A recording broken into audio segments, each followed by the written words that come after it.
أعوذ بالله من الشيطان الرجيم بسم الله الرحمن الرحيم والصلاة والسلام على رسول الكريم خاتم الأنبياء والمرسلين. Amma Ba'd, Mr. Chairman, brothers and sisters in Islam. Just because we are having this conference is a significant issue, right there. This one, okay.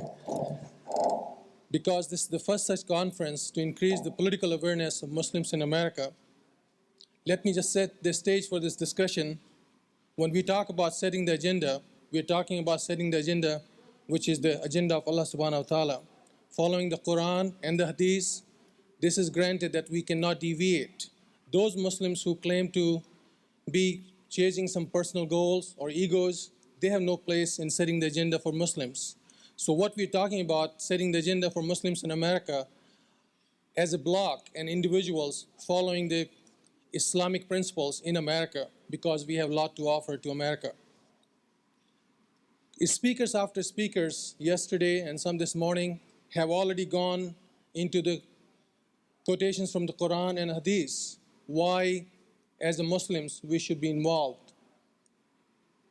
The question here is not we should have a choice, but we have a moral obligation and religious obligation, because the Quran asks us to enjoin what is right and condemn and forbid what is wrong. And this is where we are. Now, when we talk about setting agendas, we have the agenda of Allah subhanahu wa ta'ala.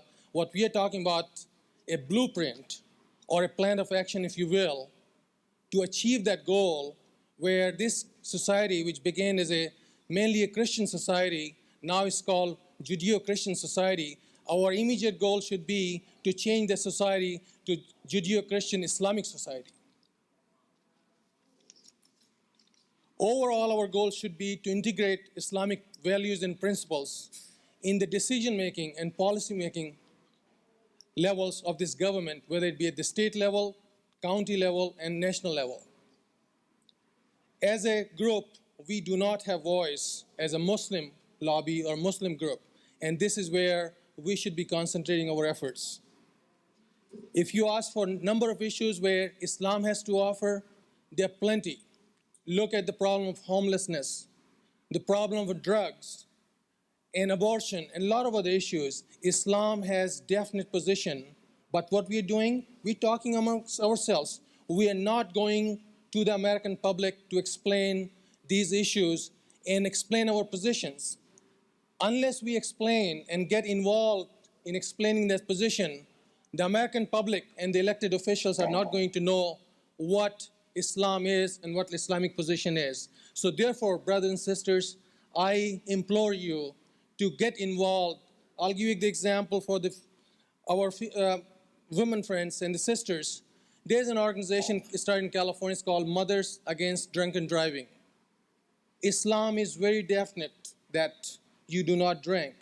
We can make inroads into organizations like MAD, which stands for Mothers Against Drunken Driving, because that shows that we can get involved and explain the positions of the Islamic values that we do not drink. The drugs issue, and a lot of other Siraj Wahaji's work was mentioned here. We have to explain what the Islamic injunctions are and be involved in whether it be local level or state level or national level.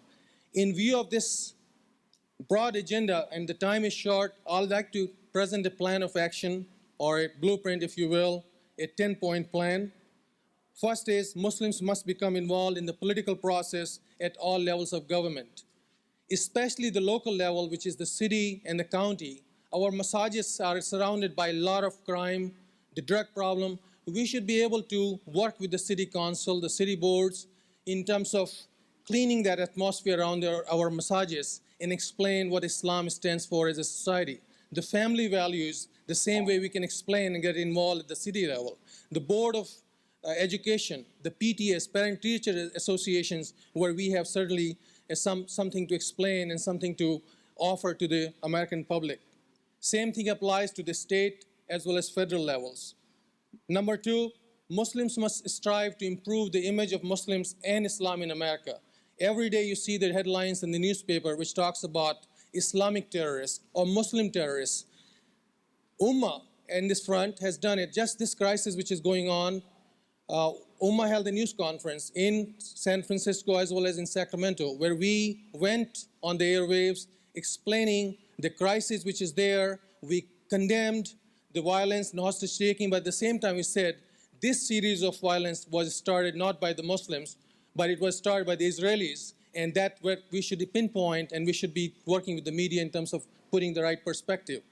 Our children who are bombarded with anti-Muslim bias, we should be trying to get them involved to explain the true and correct picture what's going on. Number 4 or 3, we should focus on the human rights issues. This is one area we hear about only about the chosen people who are being discriminated and their human rights are violated. We don't hear the media talk about the crimes and the persecution of Muslims in Russia, or say in Palestine, or in South Africa.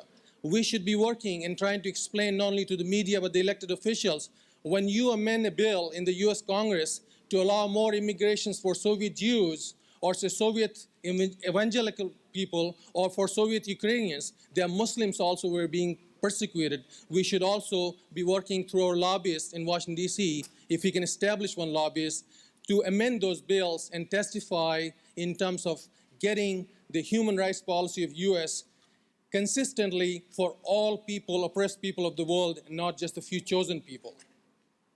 Number 4, we must begin with the basics in the political process, and that is not talk about getting senators elected or congressmen. I hear a lot of Muslim brothers talk about that.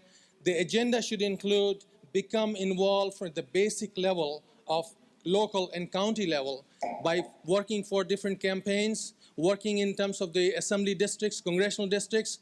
Our candidates for offices should know how many Muslims are there in their constituency so that you can effectuate the election. In California in 1986, the Senate race was decided by 120,000 votes. And Ed Shaw, who was the Republican candidate and not very ardent supporter of Israel, was defeated. If Muslims were a bloc and we had voted as a bloc, we could have effectuated the election in California differently. And this is just one example. There are other examples which go the same way. Number 5, we must play an active role in the voter registration. Right now, there is no organized Muslim bloc of voters, as I said. If we can work hard in each community, in each state, and register, say, 100,000 voters, Muslim voters, in Illinois, California, or say New York, we can have a voice in the party affairs, whether it be Democratic or Republican, and those politicians in power structure will be willing to pay attention to the Muslims because we have got something to offer. Right now, we don't have that. So I like to urge in planning an agenda for the 1990s to keep that in mind. Number 6, Muslims must provide financial support to those candidates who are friends of the Muslim. There are candidates who do not want to talk to us. Then there are candidates who have been brave enough to associate and come to our meetings, which we call. We should be able to help those candidates, both not in election but re-election of those candidates. Number 7, we should also form clubs in each counties, and these clubs refer to Democratic club and as well as Republican clubs. In California, we have been very successful in formulating those clubs. There are clubs which are called American Muslim Republican Club or American Muslim Democratic Club. This was an example of successful policy where we met at the state Democratic Convention and we were able to pass a resolution which essentially condemned any stereotyping of Muslims in the media. And that was a success because the Muslims worked as a team, and what the success really was, 2,700 delegates on the convention floor heard this was going on, this was the wrong thing to do, and they condemned it. The state Democratic Party went on record condemning that kind of actions. It's symbolic, but what it says is they heard there was a problem and there were Muslims who were working to rectify that problem. Number 8, we should also form a national media, either through a news pool or by newspapers or television stations. Our youngsters especially have a lot to play a role in this thing because we need to create a cadre of people who are going to play a role in terms of getting the Islamic agenda out to the public. Number 9, We should also, number 10 is finally that Muslims must form strategic alliances with other organizations. There are organizations which we don't want to have anything to do with, despite the fact they may have something to offer because their agenda is not Islamic. I'll give you an example. If there's a gay organization which want to form alliances, we should never form an alliances with people who do not have an Islamic agenda. But on the contrary, if there's a cause like the Palestinian cause, and we have people like the ADC or NAAA, National Association of Arab Americans, we have an agenda, we have common interests, we should be supporting their cause and our cause in turn. In conclusion, the following 10 suggestions should be seriously considered in formulating an agenda. What I have outlined here in the interest of time is brief summary what can be done and should be done as a Muslim agenda. What the success of this will depend after we go back from here, whether we can motivate the Muslim brothers and sisters and youth in our hometowns, in our cities, in our states, to do what I have just outlined, and inshallah change the whole perceptions and bring about a change where we can have an effective Muslim lobby in America. Assalamu alaikum. Alaikum assalam wa rahmatullah. Jazakallahu khairan, brother Islam Siddiqui.